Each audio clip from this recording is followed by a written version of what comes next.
Hello friends, എല്ലാവർക്കും നമ്മുടെ ചാനലിലേക്ക് സ്വാഗതം. ഈ നോമ്പുതുറയ്ക്ക് നല്ല കിടിലൻ കോംബോ റെസിപ്പി ട്രൈ ചെയ്താലോ. നല്ല മുരിഞ്ഞ നെയ്പ്പത്തിനും മാംഗോ ഷേക്കും. അപ്പോൾ എല്ലാവരും വീഡിയോ സ്കിപ്പ് ചെയ്യാണ്ട് കാണണേ. നമ്മുടെ ചാനൽ ആദ്യമായാണ് കാണുന്നതെങ്കിൽ താഴെ കാണുന്ന സബ്സ്ക്രൈബ് ബട്ടണിൽ ടാപ്പ് ചെയ്ത് ഓൾ എന്ന ഓപ്ഷൻ ഇനേബിൾ ചെയ്യാൻ മറക്കല്ലേ. അപ്പോൾ നമുക്ക് വീഡിയോയിലേക്ക് പോകാം. ആദ്യം തന്നെ ഒരു മിക്സിയുടെ ജാറിലേക്ക് 1/2 കപ്പ് റവ, 1 ടീസ്പൂൺ പഞ്ചസാര, ഒരു പിഞ്ചു എന്നിവ ചേർത്തൊന്ന് പൊടിച്ചെടുക്കാം. ഇതുപോലെ നല്ല ഫൈനായിട്ട് പൊടിച്ചെടുത്തതിന് ശേഷം ഇതിലേക്ക് 1/4 കപ്പ് വെള്ളം ചേർത്ത് കൊടുക്കാം. ഇതൊന്ന് ബ്ലെൻഡ് ചെയ്തെടുത്തിട്ട് വരാം. നമ്മുടെ മാവ് അധികം കട്ടി കുറയാനോ കൂടാനോ പാടില്ല കേട്ടോ. ഇനി ഒരു പാൻ അടുപ്പത്ത് വെച്ച് അതിലേക്ക് ആവശ്യത്തിന് എണ്ണ ഒഴിച്ചിട്ട് പാൻ നമ്മൾ തൊടുമ്പം ചെറുതായിട്ട് കൈ പൊള്ളുന്ന വിധം, ഒരുപാട് ചൂടാവരുത്, എന്നാൽ പെട്ടെന്ന് വെന്തു പോവും. അപ്പം ചെറുതായിട്ടൊന്ന് ചൂടാവുമ്പോഴേക്കും അതിലോട്ട് മാവ് ഒഴിച്ചിട്ട് ഒന്ന് കുക്ക് ചെയ്തെടുക്കാം. ഇങ്ങനെ നമ്മൾ 2 സൈഡും ഒന്ന് തിരിച്ചിട്ട് കുക്ക് ചെയ്തെടുക്കണേ. നമ്മൾ ഈ ഒരു പത്തല ചൂടുമ്പോഴത്തേനും പാനിന് ഭയങ്കരമായിട്ട് ചൂടാണെന്നുണ്ടെങ്കിൽ നമുക്കത് കറക്റ്റ് ഷേപ്പിലൊന്നും കിട്ടില്ല. നിങ്ങളിനി അടുത്ത പത്തല ചൂടുമ്പോൾ നമ്മുടെ പാനിലോട്ട് അല്പം വെള്ളം തളിച്ച് കൊടുത്തിട്ട് വേണം കേട്ടോ ചൂടാനായിട്ട്.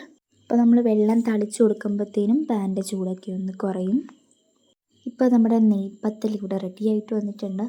ചിക്കൻ കറിയുടെ കൂടെയും മീൻ കറിയുടെ കൂടെയൊക്കെ നല്ല രീതിക്ക് കോംബോ ആയി പോകുന്ന ഒരു നെയ്പ്പത്തലാണ്. അപ്പോൾ എല്ലാവരും ഒന്ന് ട്രൈ ചെയ്ത് നോക്കണേ. ഇനി ഒരു മിക്സിയുടെ ജാറിലേക്ക് 2 പഴുത്ത മാങ്ങ കഷ്ണങ്ങളാക്കി കട്ട് ചെയ്തത്, ഒരു ഏലക്ക, 1/4 കപ്പ് പഞ്ചസാര, 1/4 കപ്പ് പാല്, പിന്നെ ഒരു 3-4 കഷ്ണം തണ്ണിമത്തൻ എന്നിവ ചേർത്ത് കൊടുത്തിട്ടൊന്ന് അടിച്ചെടുക്കാം. എനിക്ക് പാലും തണ്ണിമത്തനും അതുപോലെ തന്നെ പഞ്ചസാരയും ചേർക്കണ വീഡിയോ ഷൂട്ട് ചെയ്യാനായിട്ട് പറ്റിയിട്ടില്ല. അതുകൊണ്ടാണ് ഞാൻ ഇങ്ങനെ എടുത്തു പറയണത്. നമുക്കിനി ഇതൊന്ന് ഒരു ഗ്ലാസ്സിലേക്ക് സെർവ് ചെയ്യാം. ആദ്യം തന്നെ ഞാനിവിടെ ഒരു ഗ്ലാസിൻ്റെ പാതി ഭാഗത്തോളം നമ്മുടെ ഷേക്ക് ഒന്ന് ഒഴിച്ചു കൊടുത്തിട്ട് അതിൻ്റെ മുകളിലായിട്ട് കുറച്ച് കാഷ്യൂ നട്ട്സ് കട്ട് ചെയ്തൊന്ന് ചേർത്ത് കൊടുത്തിട്ടുണ്ട്. നിങ്ങളുടെ കയ്യിൽ ഏതൊക്കെ നട്ട്സ് ഉണ്ടോ അതൊക്കെ ചേർത്ത് കൊടുത്തിട്ട് അങ്ങനെ നിങ്ങളുടെ ഐഡിയാസ് അനുസരിച്ചൊക്കെ നമുക്ക് ജ്യൂസ് ഗാർണിഷ് ചെയ്യാവുന്നതാണ്. നമ്മൾ ഇനി ഇതിൻ്റെ മുകളിലായിട്ട് വീണ്ടും കുറച്ച് ഷേക്ക് ഒഴിച്ചിട്ടുണ്ട്.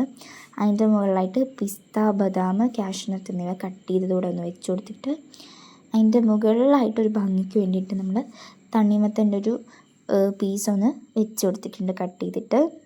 അപ്പോൾ ഇതിവിടെ ആയിക്കഴിഞ്ഞാൽ നമ്മുടെ മാംഗോ ഷേക്ക് ഇവിടെ തയ്യാറായി കഴിഞ്ഞു. അപ്പോൾ നോമ്പ് തുറക്കൊക്കെ കുടിക്കാൻ പറ്റിയിട്ടുള്ള ഒരു അടിപൊളി ഇഫ്താർ കോംബോ ആണ്. അപ്പോൾ നിങ്ങൾ എന്തായാലും ട്രൈ ചെയ്ത് നോക്കിയിട്ട് നിങ്ങളുടെ അഭിപ്രായം കമൻറ്റായി രേഖപ്പെടുത്തണം. മാത്രമല്ല നമ്മുടെ വീഡിയോ ഇഷ്ടമായാൽ like, share and subscribe. Thank you for watching.